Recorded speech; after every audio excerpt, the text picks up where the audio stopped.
Shalom, selamat bagi Bapak Ibu yang terkasih dalam Yesus Kristus. Ada sukacita pada pagi hari ini.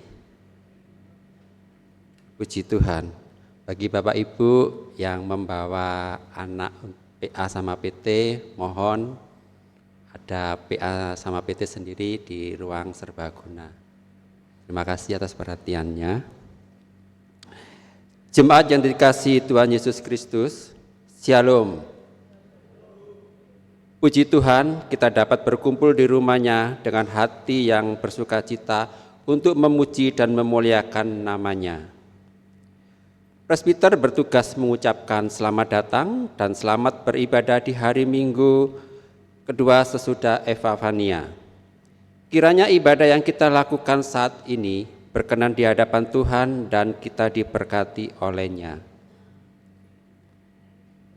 Bagi jemaat yang saat ini membawa putra-putrinya usia balita dapat membawa ke ruang IMPA. Pemberita firman dalam ibadah saat ini akan disampaikan oleh Pendeta Devianti M. Uktolsea. Jemaat yang dikasihi Tuhan, mari berdiri.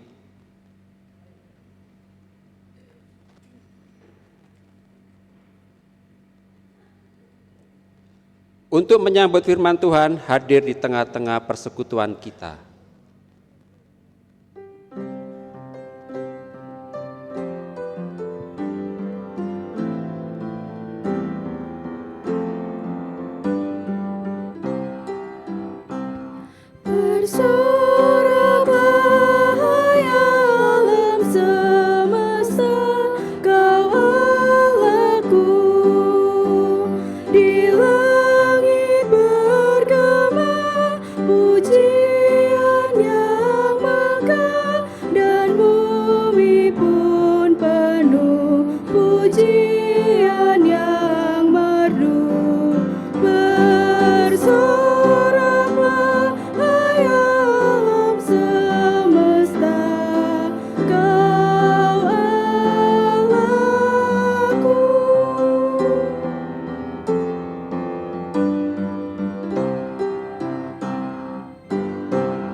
Pertolongan kita adalah dalam nama Tuhan yang menjadikan langit dan bumi.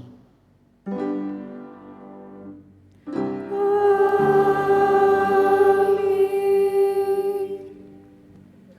Makin lama makin bertambahlah jumlah orang yang percaya kepada Tuhan, baik laki-laki maupun perempuan. Demikianlah nas pembimbing kita. Kasih karunia dan damai sejahtera dari Allah Bapa dan Kristus Yesus Juru Selamat kita menyertai kamu.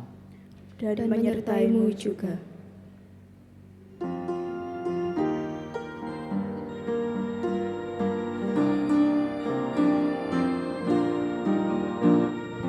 Mari menghadap Allah, pujilah Dia, Yesus Tuhanmu, bersama beribadah.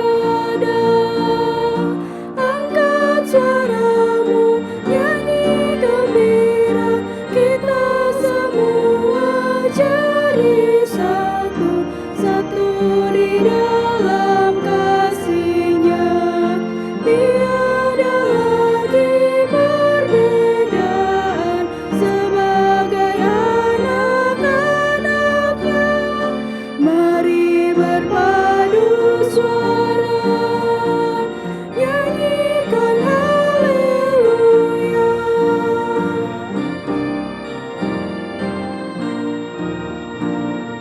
Saat kau beribadah, jangan biarkan iblis menggoda. Tenangkanlah dirimu, minta Roh Kudus tinggal di hati, agar kau dapat beribadah, hati terarah padanya.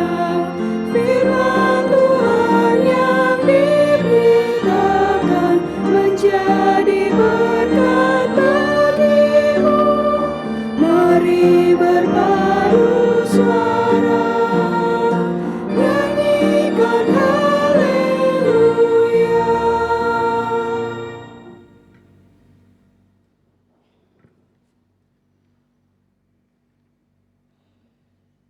Jemaat yang dikasihi Tuhan, dengan rasa sesal dan malu dan dengan kerendahan hati, marilah mengaku akan dosa-dosa kita. Bapa Maha Kudus, kami mengaku kepadamu bahwa kami adalah umat yang berdosa. Kami telah gagal untuk mengasihi Engkau dan sesama kami. Kami cenderung lebih mengasihi diri kami sendiri. Kami mengasihi hanya supaya kami kembali menerima kasih. Bapa Maha Pengasih, kami mengaku bahwa kami sering tidak setia melayani Engkau. Kami melayani Engkau dengan motivasi salah. Kami melayani agar kami diakui dan dikenal. Kami cenderung lebih mengutamakan harga diri dan hak-hak kami. Kami takut untuk menyatakan yang benar. Kami bersikap diam terhadap berbagai kesalahan dan kecurangan. Satukan hati kami untuk setia melayani-Mu. Bapa Maha Penyayang, kami menyadari bahwa sungguh dosa kami bertambah besar, sebab dalam melaksanakan tugas panggilan dan pengutusan-Mu, kami terlalu banyak menuntut, sering kecewa dan putus asa. Kami juga terlalu banyak berbicara dan hanya sedikit bekerja. Berilah kami pengampunan-Mu ya Bapa, baurilah hati dan perilaku hidup serta kerja layan kami oleh Roh Kudus. Ajar kami untuk bersyukur dan memiliki pengharapan. Kami mohon dalam Yesus Kristus, Tuhan dan Penebus kami yang hidup.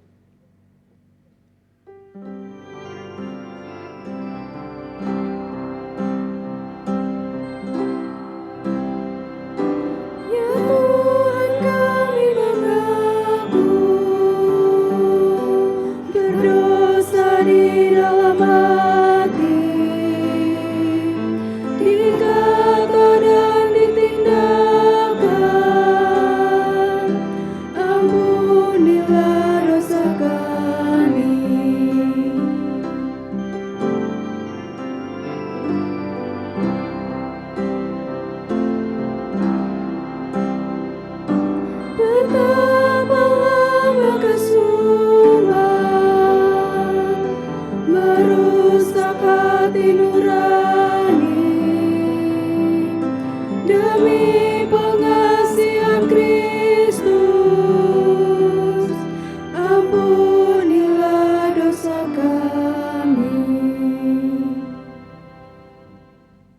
Kepada setiap orang yang telah mengaku dosa dan bertobat, dengarlah berita anugerah pengampunan seperti tertulis dalam kitab Mazmur pasal 32 ayat 5 yang menyatakan, "Dosaku kuberitahukan kepadamu, dan kesalahanku tidaklah kusembunyikan.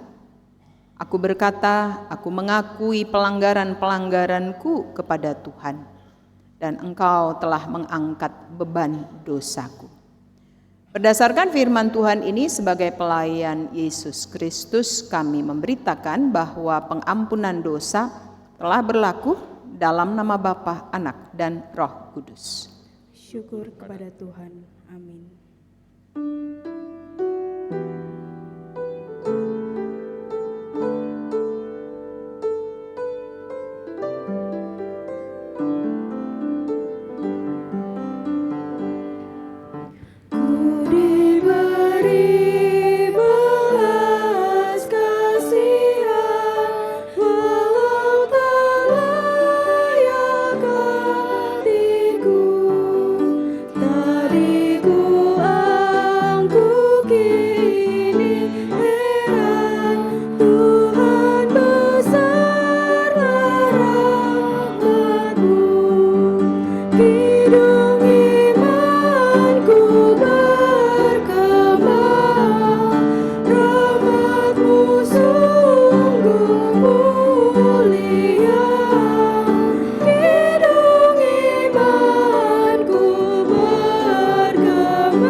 Jemaat Tuhan, mari berdiri untuk bersama mendengar perintah hidup baru sebagaimana tertulis dalam surat 2 Korintus pasal 5 ayat 17 yang menyatakan, "Jadi, siapa yang ada di dalam Kristus, ia adalah ciptaan baru. Yang lama sudah berlalu, sesungguhnya yang baru sudah datang." Demikianlah firman Tuhan. Roh Kudus menolong kita mewujudkan kemuliaan Allah dalam seluruh hidup dan kesaksian kita di dunia.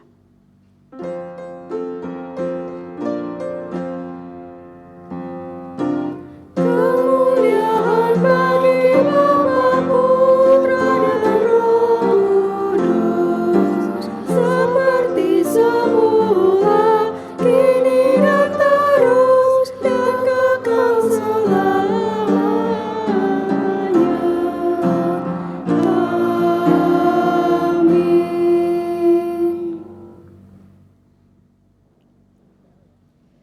Kesaksian pujian dari Pelkat PA Jemaat GPIB Ibn Hisar disilahkan untuk mempersembahkan pujiannya bagi Tuhan.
Jemaat Tuhan, mari kita bersatu di dalam doa untuk pelayanan firman Tuhan. Kasih Yesus yang indah, itulah yang kami puji dan kami tinggikan senantiasa. Karena kalau kami boleh ada sampai saat ini, itu karena Tuhan Yesus menyatakan kasih yang tidak berkesudahan di dalam hidup kami apapun yang kami alami. Kami telah menikmati berkat dalam sepanjang minggu ini dan menapaki minggu yang baru. Kami kembali membawa bejana hidup kami untuk diisi oleh kebenaran firman-Mu, agar kami tetap kuat dan kami tetap memahami apa misi kehidupan kami di tengah segala perubahan dan di tengah segala kondisi yang ada. Tuhan yang mengenal masing-masing kami dengan pikiran, beban, kesesakan, dan dengan apapun yang kami rasakan. Dan kami mohon Tuhan diamkan segala suara dalam hati kami kecuali suara Tuhan, agar oleh kuasa Roh Kudus kami dapat mendengarkan firman-Mu, dan kami diberi kekuatan dan kemampuan untuk mentaatinya. Demi Kristus kami mohon, berfirmanlah Tuhan, kami siap mendengar dan melakukannya. Amin. Jemaat Tuhan, mari berdiri untuk bersama mendengar firman Tuhan yang dibacakan dari Alkitab. Haleluya.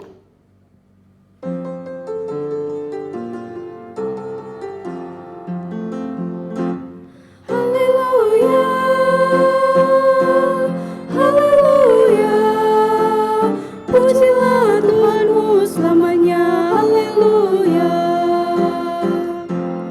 Nyanyi dan soraklah, agungkan namanya.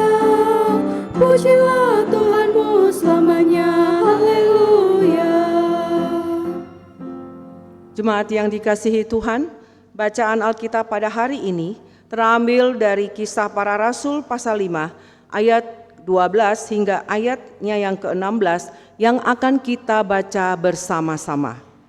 Kisah Rasul pasal 5 ayat 12 hingga ayatnya yang ke-16 yang akan dibacakan dari Alkitab terjemahan edisi kedua yang mengatakan, banyak tanda dan mujizat dibuat oleh rasul-rasul di antara orang banyak. Semua orang percaya selalu berkumpul di serambi Salomo dalam persekutuan yang erat.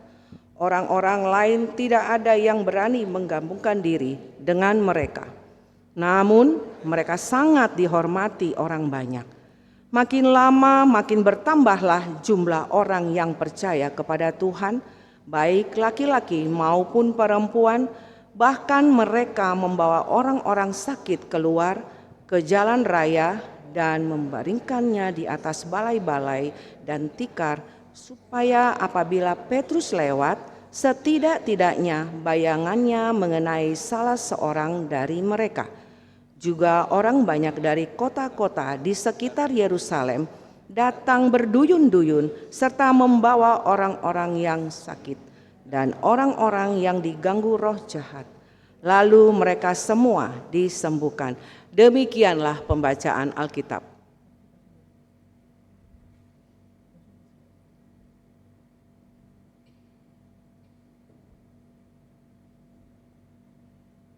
Demikianlah firman Tuhan, hendaklah firman Tuhan dengan segala kekayaannya diam di dalam hatimu, dan ucaplah syukur kepada Allah.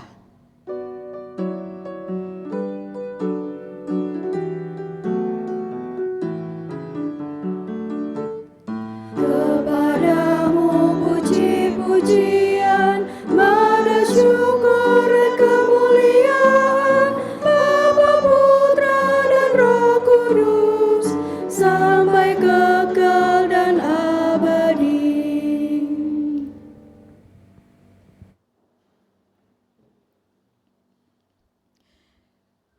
Shalom, selamat pagi Bapak Ibu Saudara yang Tuhan Yesus kasihi. Apa kabar? Puji Tuhan. Mengawali renungan kita pagi ini, saya mau mengucapkan terima kasih Terima kasih kepada Bapak, Ibu, Saudara, anak-anak, dan setiap kita yang telah melaksanakan amanat Kristus untuk menjadi saksinya, dan dengan berbagai cara di berbagai kesempatan telah mempergunakan kesempatan yang saudara miliki, relasi dengan orang-orang yang saudara kenal, bawahan yang saudara pimpin, atau pimpinan yang ada di atas saudara, sehingga melalui kehadiran saudara, nama Kristus entah secara terang-terangan atau secara diam-diam dimuliakan, atau setidaknya mereka mendapat kesan positif tentang seorang Kristen. Mungkin saudara tidak sering mendengarkan ungkapan seperti ini. Karena apa? Karena saudara merasa bahwa apa sih, saya malah merasa saya masih begitu kecil, masih begitu kurang, masih begitu banyak hal yang belum saya kerjakan. Bahkan saya sendiri tidak puas dengan diri saya, dengan pencapaian saya. Seharusnya saya bisa lebih dan lebih lagi. Dan Bapak Ibu Saudara, kalau saya mengatakan hal seperti itu bukan karena diri saudara dan saya. Tapi ucapan terima kasih itu adalah sebuah pengakuan bahwa di tengah keterbatasan kita, di tengah keterbatasan pengetahuan, keterbatasan pengalaman, keterbatasan pendidikan, keterbatasan dalam berbagai hal, atau keterbatasan pemahaman secara rohani, atau keterbatasan dalam mentaati Kristus karena kegagalan kita, atau kejatuhan atau dosa besar yang pernah kita buat dulu. Tuhan tidak mau kita lalu menihilisasi pekerjaan Roh Kudus yang sudah dikerjakan melalui saudara di tengah segala kelemahan dan kekurangan kita. Tetapi justru kesadaran itu membuat kita memahami betapa kita bersyukur karena kita memiliki Yesus. Betapa kita bersyukur karena kita memiliki Kristus. Tidak usah orang lain ngomong. Kita nilai diri dan hidup kita sendiri saja.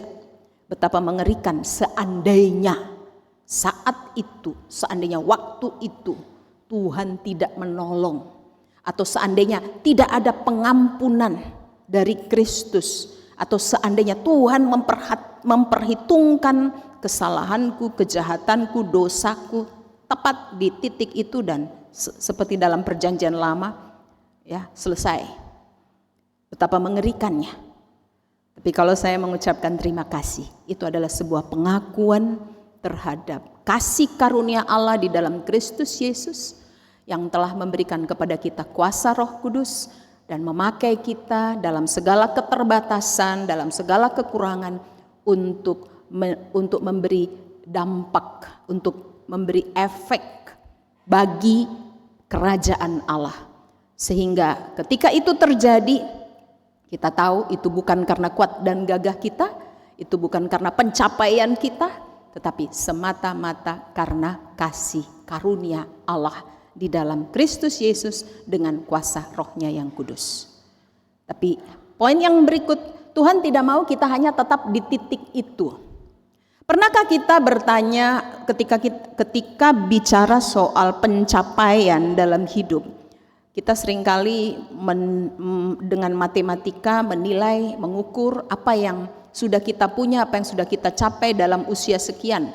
Atau kita punya target, pada usia sekian saya sudah harus mencapai ini, saya harus punya ini, saya ada di posisi itu, saya sudah harus punya pengalaman ini dan itu. Tetapi pertanyaan yang terpenting adalah pertanyaan menyangkut misi hidup saudara dan saya. Seberapa banyak orang dalam kehidupan dan lingkup kita di mana kita berada yang benar-benar merasakan sebuah perubahan oleh karena kehadiran saudara dan saya di lingkungan itu.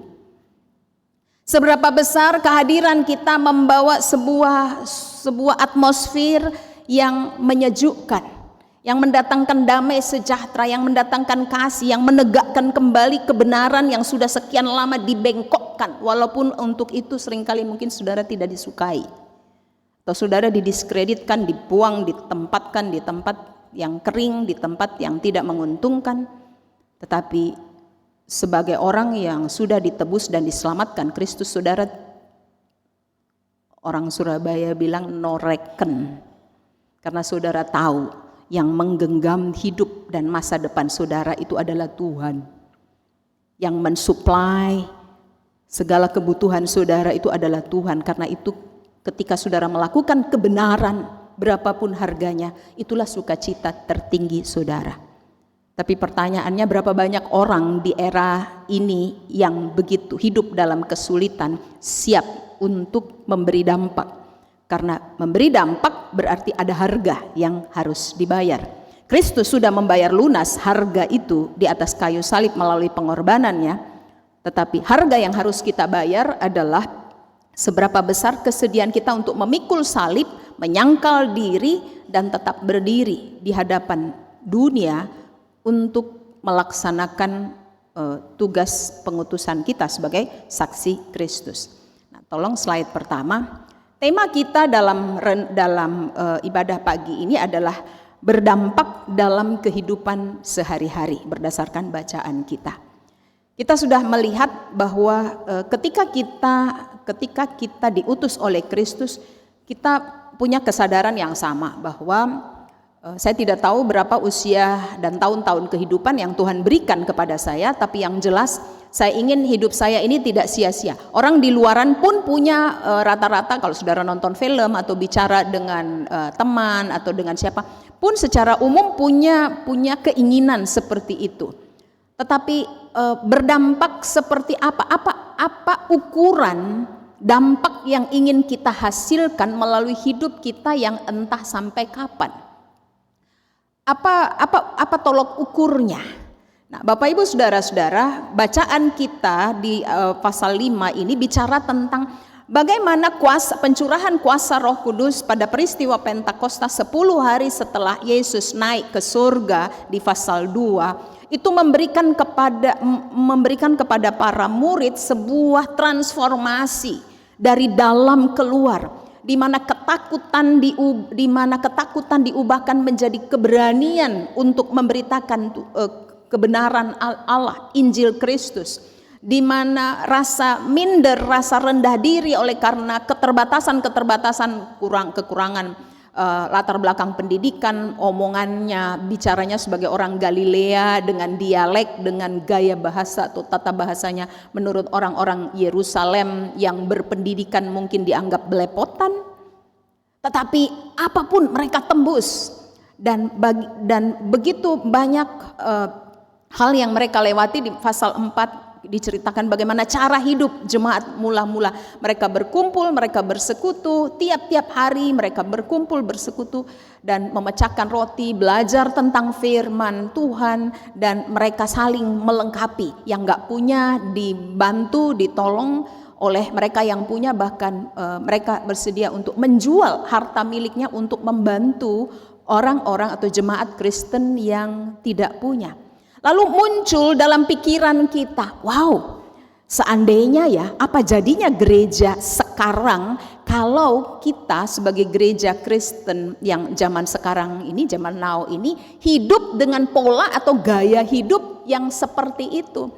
Pasti enggak ada di TV tawaran-tawaran untuk kredit online, ya kan, bunga 0%. Kemudian dalam sekian menit cuma butuh KTP dan butuh nomor handphone, apalagi kalau sudah dipakai selama 6 bulan, limitnya bisa sampai 80 juta. Dan itu dijejali. Saya nonton itu di TV ya, saya pikir apa semua di otak orang-orang ini, apa semua orang itu begitu sulitnya hidupnya sampai harus berhutang gitu ya, sampai harus berhutang.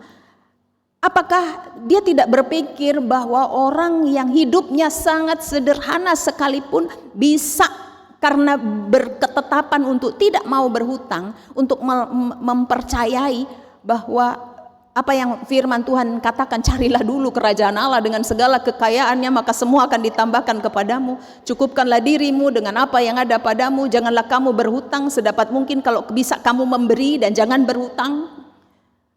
Lalu sepertinya ayat-ayat itu, firman-firman itu di skip gitu ya. Karena semua orang mereka mencoba menormalisasi orang kalau punya utang itu biasa gitu. Yang penting bisa bayar. Dia enggak ngomong nanti bayarnya gimana. Gajinya berapa, pinjaman limitnya 80 juta, 50 juta. Saya dengar baik-baik, bunganya cuma 0, ada yang tanpa bunga 0%, ada yang juga 0,03%, baru dia pelan-pelan per hari gitu ya. Per hari. Jadi kali aja itu. Nah, Bapak Ibu saudara-saudara yang dikasihi Tuhan Yesus Kristus, inilah dunia di mana kita hidup.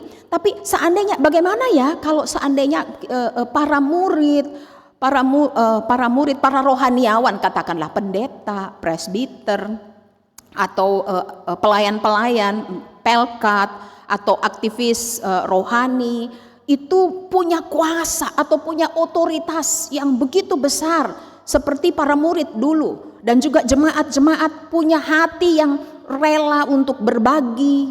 Ya, enggak perlu bank tidak akan menawarkan kredit karena tidak ada orang yang berkekurangan, karena kebutuhannya itu dipenuhi oleh orang-orang yang punya. Tapi Bapak Ibu Saudara, latar belakang dari konteks bacaan ini itu adalah jemaat Kristen mula-mula, di mana peristiwa pada waktu itu baru saja lahir, gereja baru saja lahir. Dan gereja yang baru saja lahir itu berpikir bahwa kedatangan Tuhan Yesus itu akan terjadi tidak lama. Jadi karena itu mereka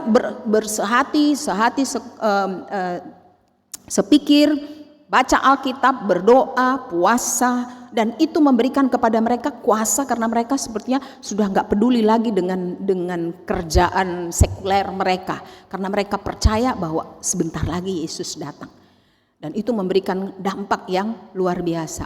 Tapi dalam perjalanannya kemudian terlihat, disadari bahwa ternyata kedatangan Kristus mereka tunggu kok Kristus belum datang. Dan karena itu ternyata sementara persekutuan dikatakan makin bertambah banyak, laki-laki perempuan makin banyak orang percaya, itu harus diorganisir, harus di-manage. Karena kalau tidak, yang banyak yang tadinya dikerjakan oleh Roh Kudus itu akan menghasilkan kekacauan. Kita ingat bagaimana para 7 diaken itu akhirnya diangkat karena para rasul merasa terusik, terdistract, teralihkan, karena mereka sebenarnya merasa membutuhkan kuasa untuk benar-benar berdoa dengan Tuhan dan mendengarkan firman, mendengarkan bimbingan Roh Kudus. Tapi mereka terdistract karena harus melayani meja, sehingga diangkatlah 7 orang diaken itu kan dalam cerita Alkitab.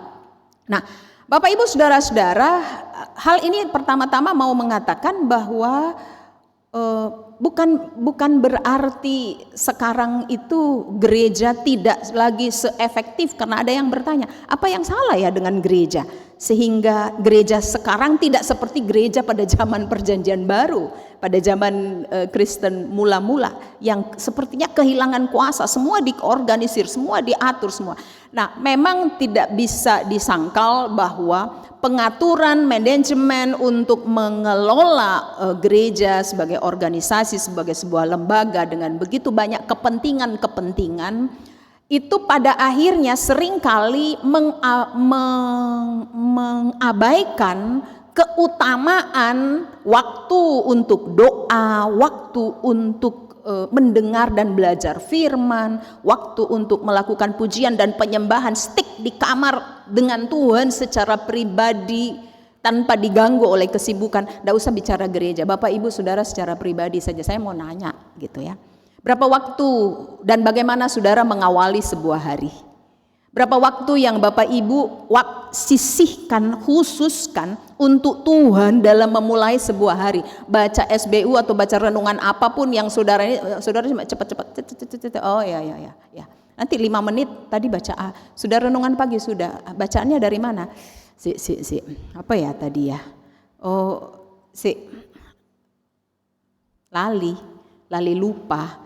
Karena sudah 5 menit sudah berarti itu tidak nyangkut. Dan karena saudara harus dikejar, harus siapin sarapan untuk anak atau cucu, harus ke kantor, harus kerja, gini.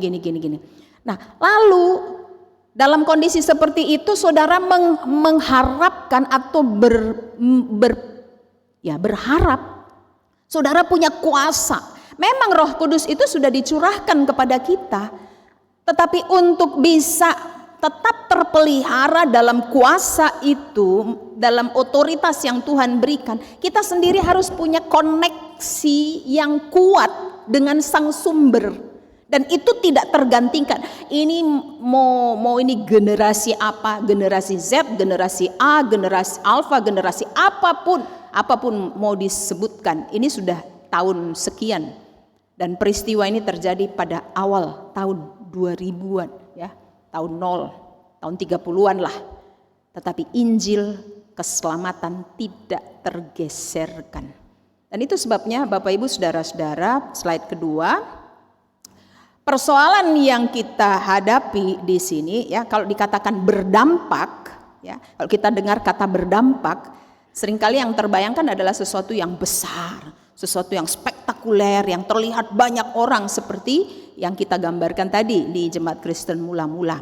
Ada mukjizat yang menggemparkan, ada pelayanan yang viral, ada gereja yang ramai dan terkenal. Dan itu tidak salah, itu pun pekerjaan Roh Kudus. Kalau seorang pelayan firman berhasil mendalami, menggumuli kekayaan firman Tuhan, lalu kekayaan firman yang tetap tertuju kepada Kristus, kemuliaan Kristus dan bukan kemuliaan dirinya, lalu connect dengan kebutuhan jemaat, lalu banyak orang datang karena lapar dan haus akan kebenaran. Itu pekerjaan Roh Kudus, tidak bisa disangkali. Itu karya Roh Kudus. Dan dari pihak sang pelayan, dia sudah melakukan tugasnya. Tetapi persoalannya adalah siapa yang bisa menjamin bahwa semua yang luar biasa, semua yang khotbah yang bagus dipersiapkan dengan begitu baik, mendalam, alkitabiah, kristosentris, itu benar-benar menghasilkan perubahan di dalam diri orang yang paling nomor 1. Wah, dia kalau khotbah tuh ya, dia itu gini. Oke, puji Tuhan. Puji Tuhan, tapi pertanyaan yang terpenting adalah apa dampak kehebatan dari berita Injil yang telah saudara dengar dalam ketaatan hidup saudara kepada Kristus? Apakah keindahan itu menghasilkan sebuah perubahan? Karena proses perubahan untuk memberi dampak itu adalah sesuatu yang terjadi terus dan terus, bukan sekali. Setiap hari kita berhadapan dengan masalah, setiap kali kita berhadapan dengan persoalan di dalam keluarga, di tempat kerja, dengan pimpinan kita, dengan rekan kerja kita, dengan orang-orang di sekitar kita, dengan tetangga kita, dengan semua orang. Dan setiap kali kita diperhadapkan dengan pilihan, dampak apa yang mau kita berikan. Bukan supaya kita dikatakan sok baik, sok saleh, enggak. Tetapi ketika seseorang sudah menerima Kristus di dalam hidupnya, sudah mengalami transformasi di dalam hidupnya, maka dia akan melihat dirinya secara lain, secara berbeda. Dia akan melihat orang lain juga secara berbeda. Dia tidak membeda-bedakan orang, dia penuh kasih, bahkan senantiasa berusaha untuk supaya orang melihat dan mengenal Kristus melalui dirinya. Jadi dalam Kisah Para Rasul ini, gereja Mula-Mula, kita lihat kuasa Roh Kudus, kesatuan jemaat, kesaksian yang kuat, kesatuan jemaat yang didasarkan bukan karena oh dia bos saya, oh dia tangan kanan saya, dia orang kepercayaan saya punya utang banyak sama dia jadi saya harus baik-baik sama dia. Jadi bukan kesatuan karena kepentingan manusiawi, kedagingan yang mengikat jemaat itu. Tetapi yang mengikat mereka adalah karena mereka sama-sama telah menerima anugerah keselamatan melalui pengorbanan Kristus di atas kayu salib dan memberikan kepada mereka pengampunan serta kemudian menerima amanat agung tugas pengutusan untuk menjadi saksi Kristus dengan apa dan seberapa dan dimanapun mereka berada. Entah mereka dalam kelimpahan, dalam keterbatasan, dalam kekurangan, dalam kedukacitaan, dalam sehat, dalam sakit, Tuhan bisa pakai semua itu untuk dipakai untuk memuliakan Dia kalau orang itu mau, dan itu yang membuat jemaat itu bersemangat. Nah, pada akhirnya hasilnya apa? Di dalam ayat 15 dikatakan, bahkan mereka membawa orang-orang sakit keluar ke jalan dan membaringkannya di atas balai-balai dan ditilang, supaya apabila Petrus lewat setidaknya bayangan itu mengenai salah seorang dari mereka. Slide ketiga, Bapak Ibu Saudara-saudara, kita melihat di sini, kita belajar satu hal, bahwa kehadiran yang dipenuhi oleh Kristus itu selalu berdampak, tidak mungkin tidak. Kalau saudara masukkan tangan ke air, tidak mungkin tidak basah. Kalau saudara taruh tangan di api, saudara tidak bisa taruh tangan di atas kompor lalu berharap tanganmu tidak terbakar. Atau tidak bisa berharap bahwa saudara masukkan di ember lalu tidak basah, gitu ya. Begitu juga orang yang punya hubungan dengan Kristus, dan itu kuncinya, selalu akan berdampak, akan menghasilkan sesuatu. Dan mereka tidak mengejar. Petrus dalam bacaan ini dia tidak pernah mengejar supaya dia dipuji-puji orang. Bahkan hidup Petrus terjadi begitu dipenuhi Kristus sehingga kehadiran di mana saja membawa pengharapan. Dan bayangan Petrus ini hanyalah simbol dari kuasa sejatinya. Jadi penekanannya bukan pada Petrusnya atau bukan pada mujizatnya, karena tanda itu yang dikatakan dalam ayat 12 itu adalah pointer yang menunjuk kepada sang sumber, yaitu Kristus. Nah, karena itu dalam bagian Injil ya, di bagian banyak bagian di mana salah satu ketika kita melihat murid-murid itu bersaing untuk siapa yang jadi nomor satu. Dan Tuhan Yesus katakan, siapa yang ingin menjadi yang terbesar di antara kamu, hendaklah dia menjadi pelayanmu. Karena pertanyaan yang kalau kita refleksikan dengan kondisi kita sekarang, kenapa ya tidak banyak pendeta atau majelis atau rohaniawan atau tokoh-tokoh yang punya kuasa seperti itu? Roh Kudus sudah bekerja, itu bukan salah Roh Kudus, dan Roh Kudus tetap bekerja dengan cara yang sama. Dia tetap berkuasa menyembuhkan, memulihkan, tetapi cara Roh Kudus bekerja itu sudah jauh lebih bervariasi. Bahkan ketika saudara menghadapi satu masalah dan saudara bisa tenang, tidak emosi ketika menanggapi persoalan itu karena saudara minta Tuhan beri saya roh penguasaan diri, itu karya Roh Kudus. Tapi siapa yang tahu bahwa Roh Kudus itu bekerja di dalam dirimu kecuali engkau, saya dan Tuhan. Itu tidak terlihat. Tetapi ketika orang lain melihat, loh dia digituin di depan orang, kok bisa? Kok kamu menengahi? Kok kamu begini? Oh enggak. Iya, saya juga heran. Kenapa saya diam? Kenapa saya tidak balas gitu ya? Kenapa saya tidak bereaksi, reaktif? Ya, karena Roh Kudus bekerja. Karena saudara sudah memutuskan waktu doa mau berangkat, Tuhan kuasai saya dengan kuasa Roh Kudus-Mu supaya saya jangan mengatakan kebodohan, jangan melakukan kebodohan, jangan buat keputusan yang emosional, jangan ini dan jangan itu. Tolong pimpin saya. Itu karya Roh Kudus. Atau ketika di rumah saudara bisa tenang di tengah segala kegaduhan dan segala persoalan yang rumit, dan saudara setenang dan katakan, oke, kita sebagai ibu misalnya, kita tangani satu-satu ya, jangan dicampur adukkan, jangan diinikan. Kalau punya berapa anak misalnya, ini kamu dengan ini masalahnya kan begini. Nah, ketenangan itu, damai sejahtera itu, kasih itu, atau ketika yang satu marah dengan yang lain dan saudara sebagai orang tua atau keluarga menenangkan mereka supaya mereka tenang, itu sudah memberi dampak. Karena ketika mereka tenang di dalam rumah, di dalam keluarga, karena memiliki seorang ibu yang takut akan Tuhan, seorang ayah yang bijaksana, Seorang kakak, seorang adik, seorang saudara yang tegas tetapi tetap menempatkan semua pada jalur yang benar, saudara sudah memberi efek atau dampak yang luas ke masyarakat luas. Karena begitu anggota itu keluar, begitu kalau dia suami, dia ketemu dengan teman kerja di tempat kerja, anak di tempat kuliah, di tempat kerja, dia ketemu dengan orang, dengan lingkungan sosial di mana dia ada. Apa yang terjadi di rumah tadi oleh karena seorang yang takut akan Tuhan mengarahkan mereka, mengingatkan mereka, itu berpengaruh luas. Dan itu dampak. Dan itu pekerjaan Roh Kudus. Itu bukan karena pintar dan kuat kita, berapa banyak orang pintar yang terperosok dan jatuh hanya karena mengandalkan kepintaran dan pengetahuannya. Butuh kuasa. Dan itu sebabnya tidak ada cara lain selain harus kehadiran yang dipenuhi dengan Kristus selalu berdampak. Tidak mungkin tidak, gitu ya Bapak Ibu.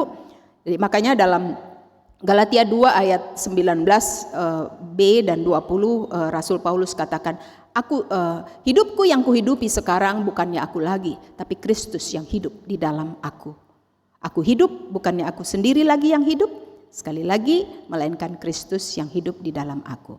Jadi orang percaya yang hidup dekat dengan Kristus itu dia tidak usah merencanakan untuk berdampak. Dia otomatis, itu refleks.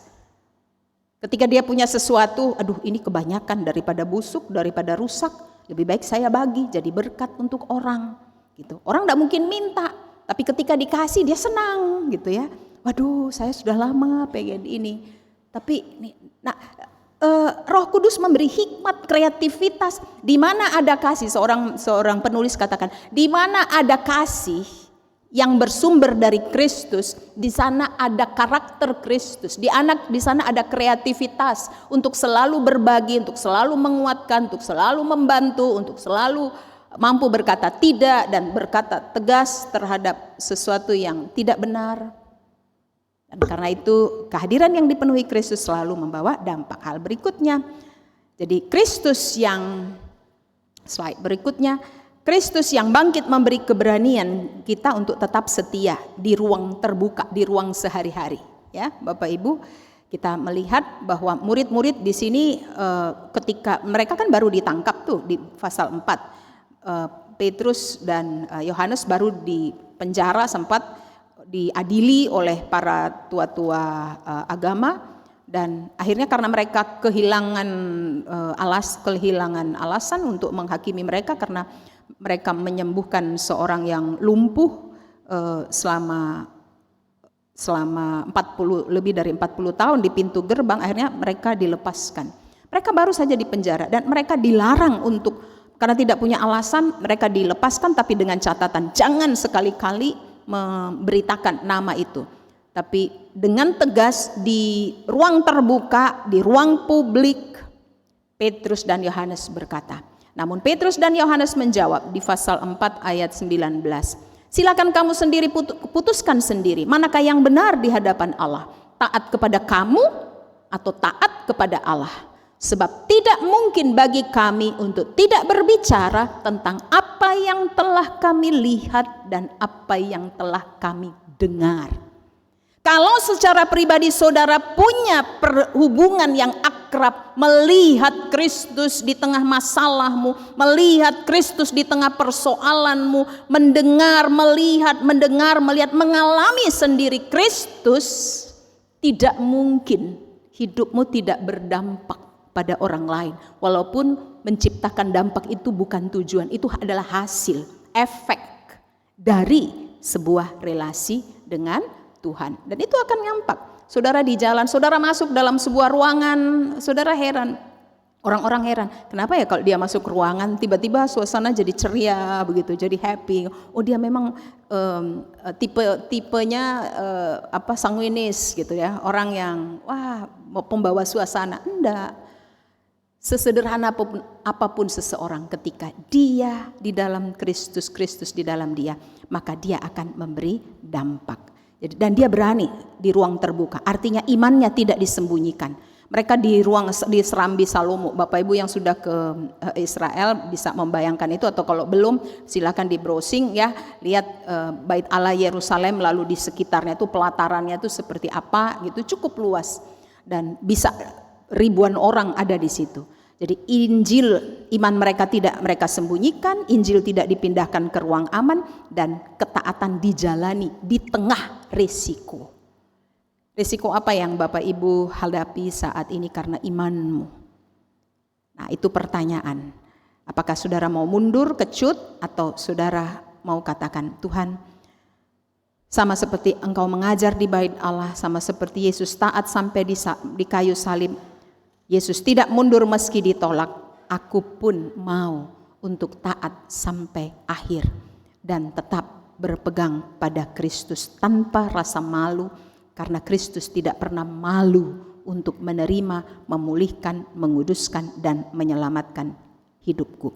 Jadi mereka bukan hidup lagi untuk mempertahankan diri, tapi untuk melaksanakan amanat Kristus. Dan yang berikutnya, Kristus yang bangkit mengubah orang biasa menjadi saluran berkat. Berapa banyak di antara kita yang merasa, saya hanya orang biasa, saya hanya orang kecil, saya seorang janda dengan penghasilan sekian, pensiun sekian, saya seorang ini, seorang apapun yang saudara sebutkan, gaji saya tidak seberapa.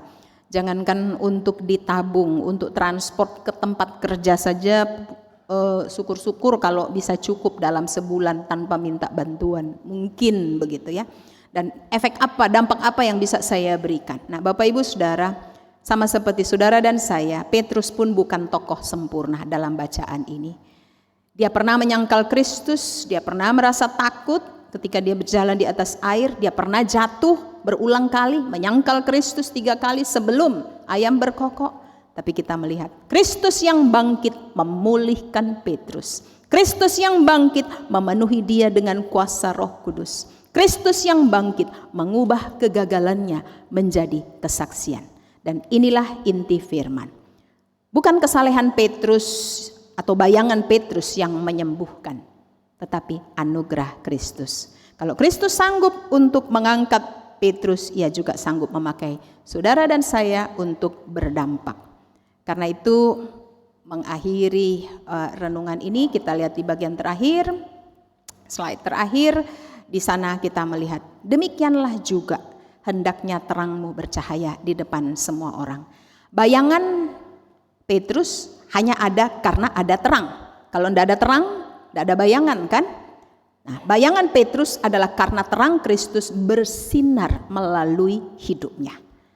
Saudara-saudara, kiranya hidup kita tidak mencari pujian, tidak gila hormat, tidak mengejar sensasi, tetapi benar-benar memantulkan terang Kristus. Sehingga dalam kehidupan sehari-hari, kehadiran kita membawa dampak karena Kristus hidup di dalam kita. Saudara sudah melakukannya, lakukan lebih dan lebih lagi. Karena Roh Kudus akan terus menolong saudara. Tuhan Yesus memberkati. Amin.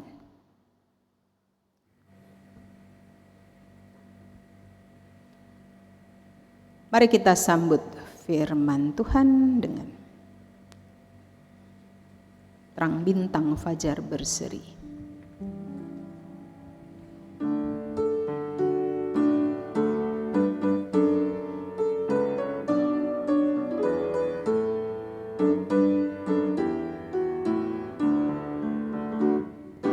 Terang bintang fajar berseri, cerminan surga memberi karunia kebenaran. Ya anak Daud rajaku, engkau pengantin rumahku, hatiku kau besarkan. Maha murah dan mulia kau sedia, melimpahkan sukacita pengharapan.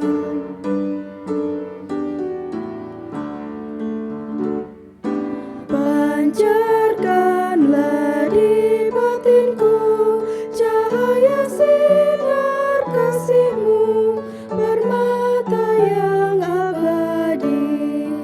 Ya benar, buatlah rantingmu segar, berbuah yang sejati. Kaulah nyala pengasihan kebajikan, dalam hati rindu lama kau obati. Bersama semua orang percaya di segala waktu dan tempat, mari berdiri untuk mengaku iman menurut pengakuan iman rasuli. Dengan hati dan mulut masing-masing orang berkata, aku percaya kepada Allah, Bapa yang Maha Kuasa, Khalik langit dan bumi, dan kepada Yesus Kristus anaknya yang tunggal, yang dikandung daripada Roh Kudus, lahir dari anak darah Maria, yang menderita di bawah pemerintahan Pontius Pilatus, disalibkan, mati dan dikuburkan, turun ke dalam kerajaan maut. Pada hari yang ketiga bangkit pula dari antara orang mati, naik ke surga, duduk di sebelah kanan Allah, Bapa yang Maha Kuasa, dan akan datang dari sana untuk menghakimi orang yang hidup dan yang mati.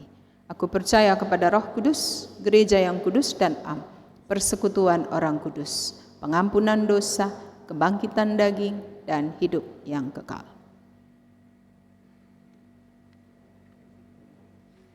Mari kita bersatu di dalam doa syafaat. Bapa di surga, terima kasih atas kebenaran firman-Mu. Terima kasih atas kuasa Roh Kudus yang telah tinggal di dalam kami dan berkenan menolong kami senantiasa untuk melakukan apa yang kami dengar. Kami mengaku dibandingkan dengan apa yang telah kami dengar, terlalu sedikit hal yang telah kami lakukan. Ketaatan kami jauh dari harapan Tuhan, tetapi kami bersyukur karena Tuhan tidak menolak kami. Tuhan mengerti betapa rapuhnya kami, dan Tuhan terus menyemangati kami dengan kebenaran firman-Mu, dengan kuasa Roh Kudus-Mu, untuk ketika kami jatuh, kami bangkit, ketika kami gagal, kami kembali berani memulai, karena kami percaya bahwa Tuhan tetap menyertai kami. Berkatilah setiap hal baik, setiap dampak positif yang telah kami hasilkan dalam kesaksian hidup dengan sesama, mulai dari dalam keluarga, lingkungan tempat kami tinggal, rekan kerja, rekan sepelayanan, atau dalam relasi-relasi kami dengan siapapun dalam dunia kerja dan dalam berbagai kesempatan. Kami mohon kiranya apa yang telah kami taburkan Tuhan sempurnakan, dan Tuhan karuniakan kepada kami kegairahan untuk lebih lagi mencerminkan Kristus dengan menyalipkan kedagingan kami, dengan menyalipkan keangkuhan dan kekerasan hati kami, egoisme kami, dan terus menerus memberi diri tiap-tiap hari diubahkan makin menjadi serupa dengan Kristus. Makin sabar, makin rendah hati, makin aktif dan terlepas dari kepasifan, bahkan senantiasa aktif berpikir apa yang dapat kami lakukan untuk menyenangkan hati Tuhan, untuk memaksimalkan potensi-potensi yang Tuhan percayakan kepada kami dengan sumber-sumber yang terbatas, tetapi juga apa yang dapat kami lakukan untuk sesama bagi kemuliaan nama Tuhan. Tolong kami Tuhan, kami mau berbuah lebat, kami mau dipakai oleh Tuhan untuk memberi dampak, bukan untuk kepentingan kami, bukan untuk nama baik kami, tetapi untuk kemuliaan nama Kristus. Terima kasih, kami mohon tuntunlah kami dalam sepanjang minggu yang baru ini dengan kuasa Roh Kudus-Mu untuk membenahi berbagai hal yang harus kami benahi. Kiranya melalui firman Tuhan ini kami dituntun untuk merevisi ataupun untuk mengevaluasi kembali rencana-rencana dan keputusan-keputusan yang kami buat. Adakah keputusan yang kami buat untuk minggu ini mendatangkan dampak positif bagi kemuliaan nama Tuhan dan bagi sesama kami? Kalau tidak, kalau itu merugikan, kalau itu mempermalukan nama Tuhan, tolong kami untuk membatalkannya. Walaupun untuk itu mungkin kami harus rugi, bahkan kami tidak dipromosi. Terima kasih untuk kebenaran firman-Mu. Kami berdoa untuk setiap jemaat Tuhan yang hadir saat ini, juga jemaat Tuhan yang mengikuti ibadah ini secara online. Tuhan memberkati masing-masing. Yang lemah Tuhan kuatkan, yang berduka Tuhan hiburkan. Bahkan Tuhan sendiri memberkati tiap pribadi, baik sebagai orang muda dalam karir, dalam usaha pekerjaan, dalam menjalin hubungan, dalam rencana-rencana besar ke depan, bahkan juga keluarga-keluarga yang sedang bergumul dengan berbagai kebutuhan dan persoalan, baik menyangkut keluarga, menyangkut ekonomi, menyangkut kesehatan, bahkan juga rencana-rencana ke depan, dan juga dalam mengatasi berbagai kebutuhan. Kiranya kasih karunia Tuhan berlimpah tercurah atas umat-Mu, baik kami yang hadir pada saat ini yang mengikuti ibadah ini di gedung gereja Jemaat GPIB Ebenezer Surabaya, maupun jemaat Tuhan yang mengikutinya secara online. Tuhan memberkati. Bapa Surgawi, kami berdoa untuk saudara-saudara kami yang sedang dalam kelemahan tubuh dan dalam pemulihan di rumah maupun di rumah sakit. Untuk Ibu Asmi Lydia, Ibu Yuliana Yasin, Bapak Tirta Jati, Ibu Umiati Waroka, Ibu Luriworo Manuputi, Ibu Mahdalena Manuputi, Ibu SP Santoso, Ibu Dece Palit Ongkowijoyo, Bapak Steve Sipahelut, untuk Bapak Paul Franz, Bapak Paul Lus Lamban, Saudara Robertinus, Ibu Agustina Siahaya, Ibu Agustina Ndauk, Bapak Nelson Angjadi, Saudara Syors Lopati, begitu juga Ibu Sumini Sumantoko, Bapak Effendi Suhartono, Bapak Erik Bramantio Tamba, Ibu Irin Jamil, Bapak Rudi Antoni, Ibu Nur Mahinjat Siregar, Ibu Katrin Jayusmanto, Ibu Suparjo, juga Ibu Agnes Supaheluakan, dan saudara-saudara kami yang mungkin tidak tersebutkan tapi saat ini mungkin ada di dalam ruang ibadah ini atau sedang berada dalam kelemahan tubuh. Kiranya oleh bilur-bilur-Mu yang menyembuhkan, Tuhan pulihkan dan sembuhkanlah mereka. Kuatkan sertai keluarga yang merawat dan biaya-biaya yang mereka butuhkan untuk perawatan. Kiranya Tuhan menolong. Kami berdoa untuk semua janda, duda, anak yatim piatu, orang-orang tua lanjut usia, orang-orang yang bergumul dengan kemiskinan dan kesulitan hidup. Tuhan hadirlah di tengah mereka dan jadikan kami bagian alat perpanjangan tangan kasih-Mu, supaya di mana kami hadir, kami boleh menghadirkan Kristus bagi saudara-saudara kami ini. Kami berdoa untuk warga jemaat yang bersuka cita karena pertambahan usia, baik usia kelahiran maupun perkawinan. Kasih karunia Tuhan menyempurnakan sukacita mereka di pertambahan usia. Begitu juga jemaat Ebenezer dalam seluruh upaya pelayanan dan kesaksian persekutuan. Tuhan kiranya memberkati Bapak Pendeta Yance Wairisal dan keluarga, teristimewa hamba-Mu di tengah segala persiapan untuk rencana operasi. Tuhan kiranya memberkati, Tuhan menolong sehingga seluruh proses operasi nantinya dapat berjalan dengan baik, dan Bapak Pendeta Yance sebagai KMJ jemaat boleh mendapatkan kekuatan, kesehatan dan pemulihan sempurna oleh kasih karunia Tuhan. Begitu juga tim medis yang akan menangani, Tuhan menolong. Kami berdoa juga secara khusus untuk Ibu Pendeta Dona dan keluarga. Tuhan juga kiranya memberkati hamba-Mu dengan kekuatan kesehatan sempurna dalam melaksanakan tugas pelayanan dan juga dengan semua tanggung jawab di tengah keluarga. Bersama dengan seluruh presbiter dalam memimpin dan menata layani jemaat Ebenezer, Tuhan berkati. Tuhan berkati presbiter-presbiter dengan keluarga mereka yang senantiasa menopang kelangsungan pelayanan kekasih mereka, juga keluarga mereka. Tuhan berkati. Begitu juga semua pelkat, unit misioner dan semua unsur yang melayani. Setiap kami yang turut melayani pada pagi hari ini dengan masing-masing bagian kami, kiranya Tuhan berkati dan kiranya pelayanan kami masing-masing menjadi dupa yang harum yang berkenan kepadamu. Saudara-saudara kami yang menjadi korban bencana alam di berbagai wilayah di tanah air, kami bawa dalam tangan kasih-Mu, dan setiap upaya pemerintah, LSM dan juga gereja Tuhan dalam meringankan beban mereka, kami bawa dalam tangan kasih-Mu. Gereja dalam persekutuan pelayanan GPIB dan seluruh gereja-gereja Tuhan yang Tuhan tempatkan menjadi saksi untuk memberi dampak, saksi Kristus untuk memberi dampak di bumi Indonesia, kami bawa dalam tangan kasih-Mu. Kesatuan hati kiranya Tuhan karuniakan, dan biarlah kami tetap menjadi alat di tengah-tengah bangsa dan negara ini untuk mendatangkan kemuliaan bagi nama Tuhan. Pemerintah bangsa dan negara kami serahkan dalam tangan kasih-Mu. Karuniakanlah roh takut akan Tuhan, kejujuran, kebenaran di dalam mereka melakukan tanggung jawab mereka.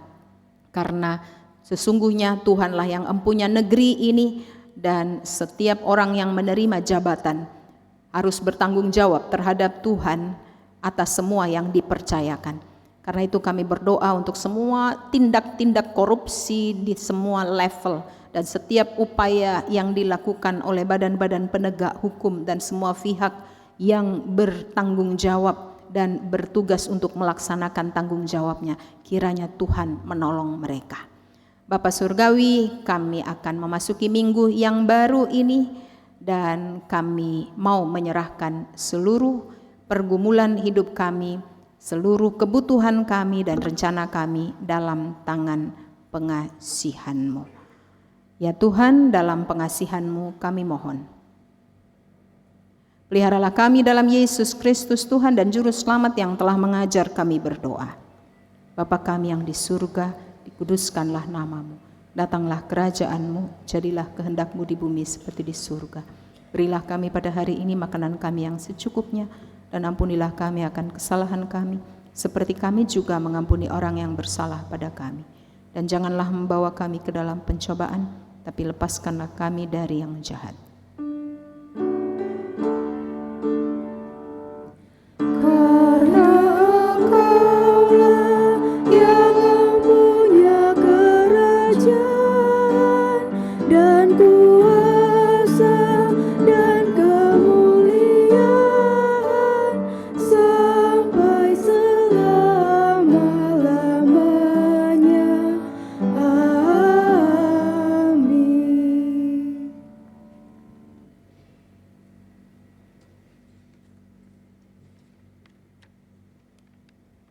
Jemaat yang dikasihi dalam Tuhan, mari kita mengucap syukur kepada Tuhan dengan memberi persembahan kepadanya. Sebagaimana firman Tuhan dalam kitab Mazmur pasal 296 ayat 8 yang menyatakan, "Berilah kepada Tuhan kemuliaan namanya, bawalah persembahan dan masuklah ke pelantarannya." Bagi jemaat yang hendak memberikan persembahan pemeliharaan gedung gereja dapat memberikan ke kantong persembahan warna hitam dan persembahan kotak khusus amplop 2000-an dalam kotak yang disediakan.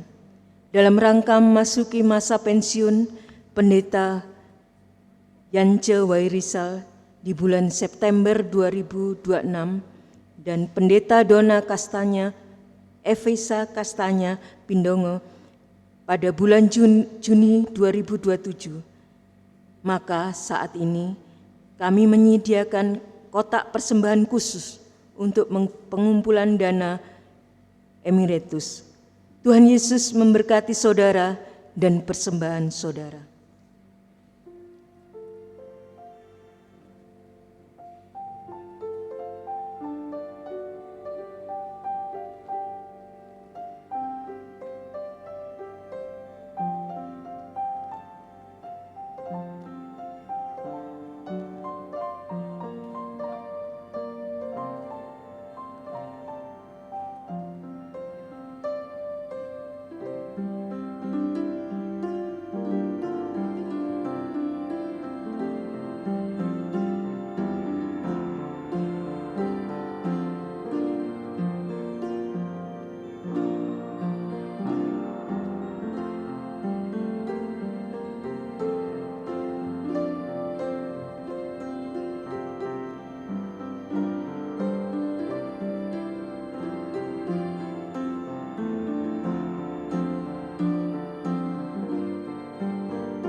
hati sukacita bersyukur padanya.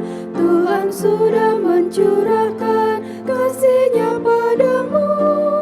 Mari mengucap syukur, muliakan Tuhanmu.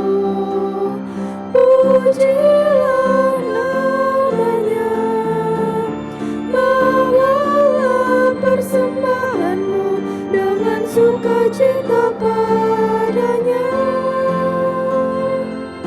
Muliakan Tuhanmu, pujilah namanya, bawalah persembahanmu dengan sukacita padanya.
juga yang kau tuai sepanjang hidupmu, baik sedikit maupun banyak, bawalah padanya.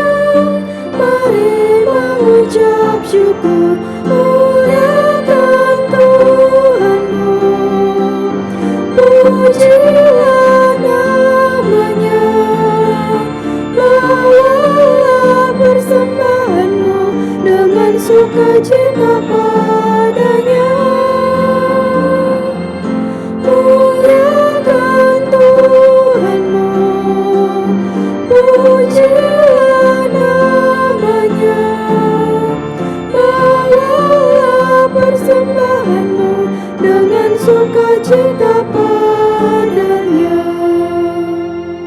Jemaat yang dikasihi Tuhan, mari berdiri.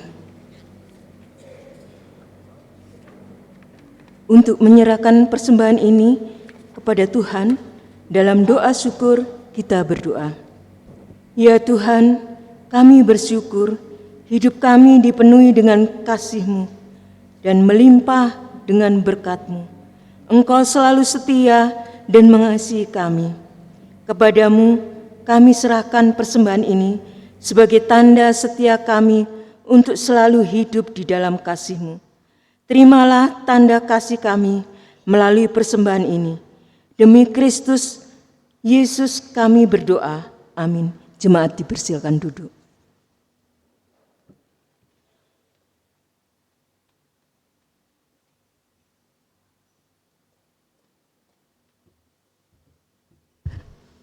Jemaat dimohon perhatiannya sebentar.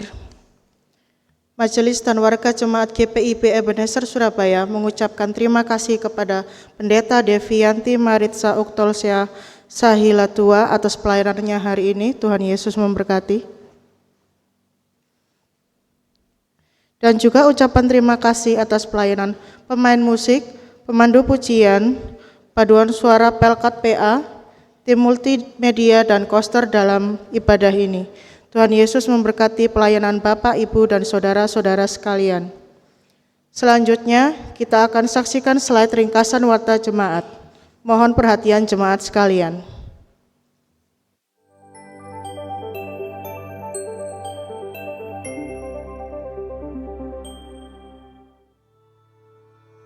Ringkasan Warta Jemaat, Minggu, tanggal 18 Januari tahun 2026.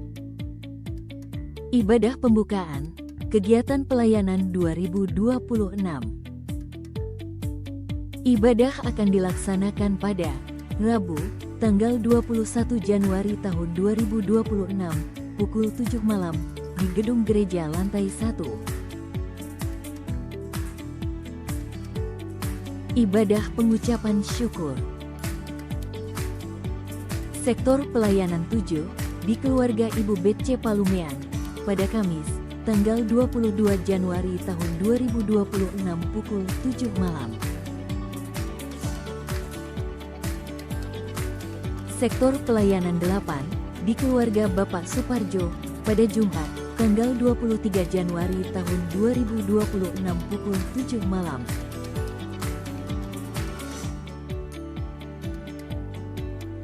Ibadah Pelkat. Ibadah Gerakan Pemuda dilaksanakan pada Jumat, tanggal 23 Januari tahun 2026, pukul 7 malam. Ibadah Persekutuan Kaum Perempuan dilaksanakan pada Sabtu, tanggal 24 Januari tahun 2026, pukul 5 sore. Ibadah Persekutuan Kaum Bapak dilaksanakan pada Sabtu, tanggal 24 Januari tahun 2026, pukul 7 malam.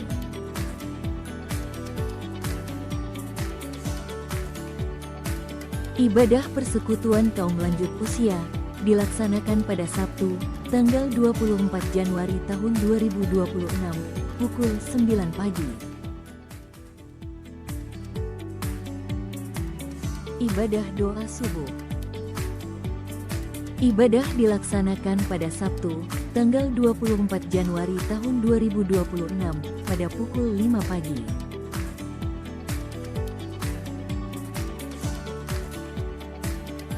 Lowongan pekerjaan. Dibutuhkan tenaga administrasi.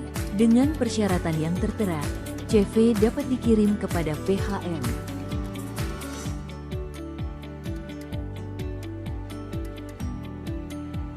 Laporan keuangan minggu ini.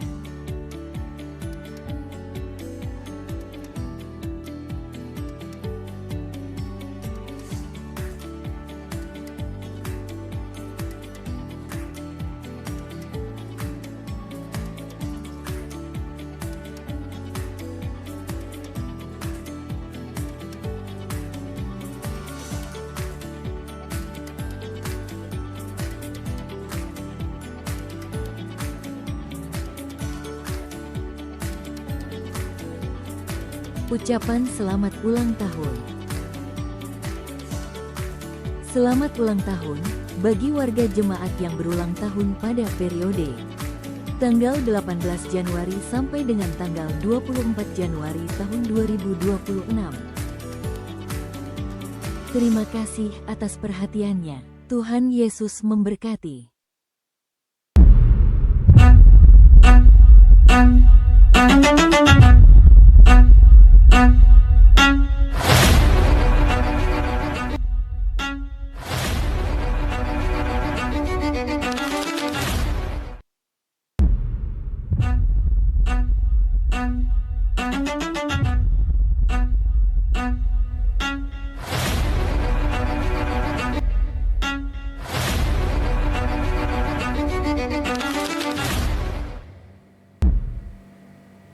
Terima kasih atas perhatiannya. Tuhan Yesus memberkati.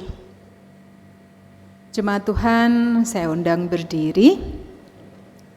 Marilah kita kembali dalam kehidupan kita masing-masing untuk melanjutkan tugas pengutusan kita sebagai saksi Kristus. Dan kiranya firman Tuhan yang kita baca dan renungkan bersama pagi ini memandu kita untuk terus setia dan taat kepada Kristus sambil menantikan kedatangannya kembali.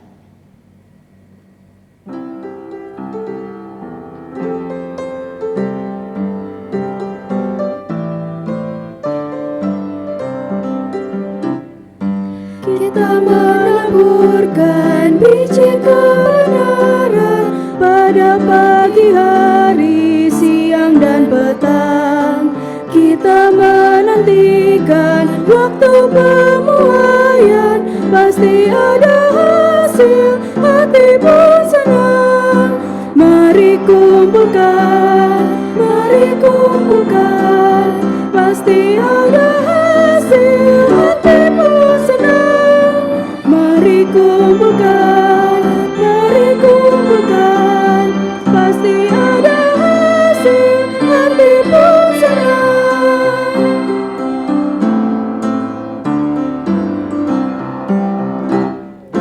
Taburkanlah dalam terang dan kegelapan, walaupun bertiup angin yang kencang. Kerja dan usaha akan dikerjakan, pasti ada hasil, hati pun senang. Mari kumpulkan, pasti ada hasil, hati pun senang. Mari kumpulkan, pasti ada hasil, hati pun senang. Jemaat, arahkanlah hati dan pikiranmu kepada Tuhan serta terimalah berkat-Nya. Tuhan memberkati engkau dan melindungi engkau. Tuhan menyinari engkau dengan wajah-Nya dan memberi engkau kasih karunia. Tuhan menghadapkan wajah-Nya kepadamu dan memberi engkau damai sejahtera.